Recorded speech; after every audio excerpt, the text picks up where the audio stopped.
উমুক নেতা গরিবের আল্লাহ খোদা বা ভগবান বলে এইভাবে তাদেরকে মুস্কে দিয়ে তুলিয়ে দিচ্ছে, আর মুসলমানেরা নীরবে সহ্য করছে। নূপুর শর্মার বিরুদ্ধে মুসলমান প্রতিবাদ করতে পারে, আর যখন নামধারী মুনাফিক মুসলমান আল্লাহর সাথে শরীক করছে, কোন একজন নেতাকে আল্লাহর চেয়ারের সম্মান দেওয়ার আল্লাহর সাথে আপনার সমকক্ষ করে মানুষের মাঝে উপস্থাপন করছে, তার বেলাতে এ মুসলমান বোবা হয়ে আছে। কথা ঠিক কিনা? অন্যটা কেউ বললে তার বিরুদ্ধে প্রতিবাদ হয়।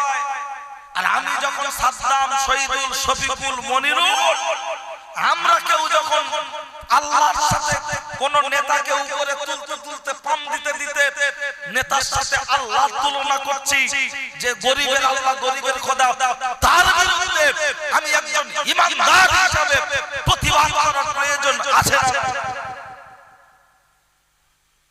রাজনীতি করুন, ধর্মটাকে বাপের সম্পত্তি মনে করবেন না।